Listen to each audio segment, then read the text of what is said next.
everybody, this is going to be my next review. Today I'm reviewing the Victorian style underbust corset from Isabella Corsetry. This is her standard size version in her immediate line. So here's the front, side, the back, and the other side. The Victorian underbust corset is said to start with the exact same pattern as the Josephine underbust corset, except this one is a little bit shorter in the center front and it cuts up higher over the hips. So this would be better for somebody who likes the silhouette of the Josephine corset, except they might have a bit of a shorter torso, or they might want a little bit more mobility in the hips here. So having measured my Isabella Victorian underbust, the center front is 11.5 inches, and at the shortest part from the underbust to the lap area here is 9 inches.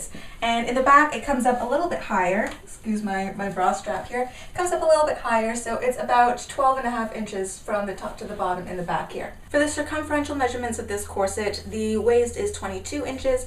I measure the top edge or the underbust area as 29 inches, and the high hip or iliac crest is about 31 inches. So this is the main reason that I can't close this corset in the back. Now I do see a discrepancy in the measurements between this corset and my Isabella Josephine corset that was made over 3 years ago, because that was an actual one size smaller. That was a size 20, but it still measured 31 in the rib cage, and it was very large in the hips. I believe it was 33 inches in the iliac and 36 at the low hip area. So I'm not sure why there is that sort of discrepancy. It might be that this is newer. I'm not sure if they had made their silhouettes less curvy or anything. They say that they didn't, but I simply noticed that there is a change. Nevertheless, I do find that Isabella's standard size corsets still give me a lot more room in the ribcage area compared to other off-the-rack brands. I find that most other off-the-rack brands have a much smaller ribcage. However, I do like the silhouette that this corset gives me. I like how the ribcage is a little bit conical, and the hips, as short as they are, they do have a little bit of a roundness to them. So I would consider this almost bordering on a wasp waist silhouette. I find that the picture that Isabella uses for the standard size Victorian corset on their website, it doesn't really do it justice. I think that the silhouette that this corset gives me is a lot more dramatic than what it actually shows on the website. It's possible that the model was just wearing a corset that's 1 or 2 sizes too big for her, and it gives her a very mild silhouette, whereas this one, I think it gives an actual impressive silhouette. So here's the Victorian underbust laying flat. So for the materials of this, I believe there are 3 main layers to this corset. The fashion fabric is this plain black satin fabric. The corset has an interliner of cotton, and then on the inside it seems to have this cotton twill, except it has a bit of a pinstripe. So at first I thought this was actually couture, but I think it's still just a drill or a twill. So this is what the Isabella Corsetry tag looks like, and you can also see the size and the cleaning instructions. For the patterning of this corset, as I said before, it is extremely similar to the Isabella Josephine corset, except it has maybe a couple of tweaks here and there, but for the most part it's extremely similar. So it's a 6-panel pattern. 1, 2, 3 makes the front, and then 4, 5, 6 makes the back. There's a lot of room for the curve of the hip over panels 3 and 4 there, and on panels 5 and 6 there seems to be a lot of room drafted for the underbust area, the rib cage here at panels 5 and 6. And for the construction method, this is the sandwich method, just like the Isabella Josephine corset. So you flatline the satin to a strong interlining. You make this entire layer at one time, and you make the entire lining layer at one time. And then you put them together, you lock stitch it at the seams, and then you make boning channels so the bones are sandwiched in between the 2 strong cotton layers. This corset does have a waist tape sandwiched between the 2 layers, so it's invisibly stitched, 1 inch wide, and it goes through all panels of the corset, just right from the front there to the back. So if I hold it on an angle here, you might be able to see a slight outline of the tape going across. The bias binding is simply matching black satin. It's machine stitched on the outside and on the inside. You can see that they had stitched in the ditch to secure the bias binding on the inside here. And there are no garter tabs in this particular corset.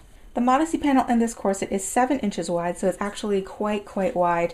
It's made from 2 layers. It has a fashion fabric of this matching black satin, and then the lining here is this lightweight cotton layer right here. So it's unstiffened and it's attached on one side of the corset here, so you can just remove this line of stitching if you don't like Modesty panels. There is no Modesty placket underneath the knob side of the busk though. The busk in this corset is 10 inches long and it's a heavy duty busk, so it's 1 inch wide on each side. It has 5 pins equidistantly spaced. This corset also has 22 steel bones, not including the busk, so 11 on each side. So you can see it's double boned on the seams mostly. 2, 4, 6, 8. Right there, that is a single bone, that seam that's adjacent to the grommet panel, and I'm not sure if there is another bone added on the other side if the corset were a little bit of a larger size, or if that would stay as a single bone. I'm really not sure, as I only have experience with size 22 and 20 corsets from Isabella. So those are all 1/4 inch wide spiral steel bones in these seams here, and then on the back here there are 2 flat steel bones sandwiching the grommets for a total of 11 on each side. Here's what the grommets look like. There are a total of 30 of them, 15 on each side. They're size 00 grommets with a medium flange around them. They're finished in black, which is actually quite nice. It matches the rest of the corset here, so it's not too conspicuous. Here's what the grommets look like from the inside, so you can see a nice wide washer around them. All of these grommets have rolled really beautifully. I don't see a whole lot of splits. The ones that are split, they don't catch on the laces, so I have no problem with them. You can see a couple of fuzzies here and there, but that's just left over from when they had made the hole to put in the grommet. I don't see any fraying. I don't see any of these grommets coming loose. Now for the laces here, it's 1/8 inch wide round cord. I find that it glides through the grommets very nicely. They're quite slippery. It's a little bit difficult to make a bow with these, so I just kept this in for the sake of the review, and afterwards I would probably switch this out with some flat shoelace or ribbon.